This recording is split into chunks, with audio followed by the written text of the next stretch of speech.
Some of Manhattan's most impressive, lost mansions might still be standing if it wasn't for one man intent on demolishing them. Hi everyone, Ken here. Today we're uncovering the mansion of a developer so blinded by greed that he stripped Manhattan of some of its most iconic and architecturally significant mansions. Hit that subscribe button and let's go explore this house. In 1885, Anthony Campagna was born in Italy, but soon ventured to the United States. Initially trained in law, Campagna moved to Chicago to work on an Italian-language newspaper before his interactions with New York developers inspired him to switch careers. This decision marked the beginning of his journey as a developer and the end of the age of opulence in Manhattan. Campagna's company, Campagna Construction, was responsible for some of the city's most luxurious apartment buildings, including 960 Fifth Avenue, 35 and 530 Park Avenue, and the Rialto on 42nd Street and Broadway.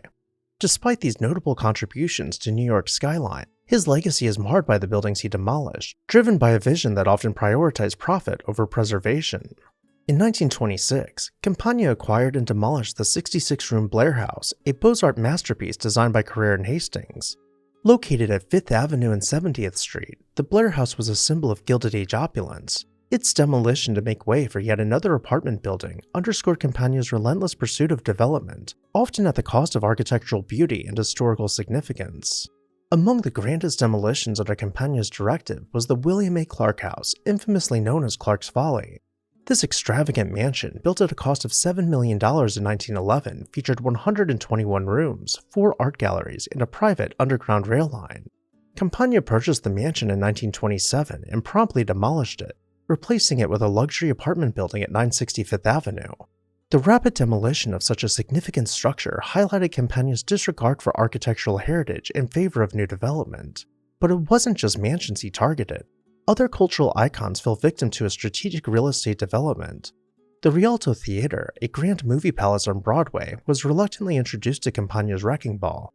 Originally opened in 1916, the Rialto was a flagship theater for Paramount Pictures. In 1935, Campagna demolished the theater to make room for a new commercial building, a move that reflected his focus on modernization and commercial viability over cultural preservation. Which brings us to his next major demolition, the House of Genius in Genius Row, home to illustrious residents such as Willa Cather, John Dos Passos, and Stephen Crane. In the 1940s, Campagna purchased these historic row houses with plans to replace them with high-rise apartments. Despite a fervent campaign by community organizers to preserve the cultural landmark, the row houses were razed in 1948. Ironically, Campagna never followed through with his apartment development plans, instead selling the property to New York University, further fueling community resentment. As the years went on, he faced more and more backlash as he systematically stripped New York of its architecture. But the proverbial straw that broke the camel's back was the lost Brokaw Mansion on Fifth Avenue. Acquired by Campagna in 1963, the mansion faced demolition despite being listed by the New York City Landmarks Preservation Commission. The commission, still without legal authority to protect buildings, could only watch as the mansion was demolished in February of 1965. This demolition became a rallying cry for preservationists and catalyzed the eventual passing of the New York City Landmarks Law, which Campagna later took full advantage of to preserve his own mansion. Back in 1930, Campagna's mansion was completed, perched high up on a hilltop in Riverdale overlooking the Hudson River. Designed by the renowned architect Dwight James Baum and completed in 1930, the mansion is a stunning example of Italian Renaissance Revival architecture. Baum was known for his ability to blend traditional European styles with modern American sensibilities, creating a home that exudes elegance and sophistication. The exterior features rusticated limestone, stucco, stone, and Spanish tiles, elements that together evoke the timeless beauty of an Italian villa. The mansion's facade is marked by a grand portico with 3 rounded arches, creating a welcoming yet imposing presence. Inside, the mansion was equipped with luxurious amenities, including an Aeolian pipe organ. This instrument was a hallmark of elite residences of the time and could be played manually or automatically, adding a touch of musical grandeur to the home.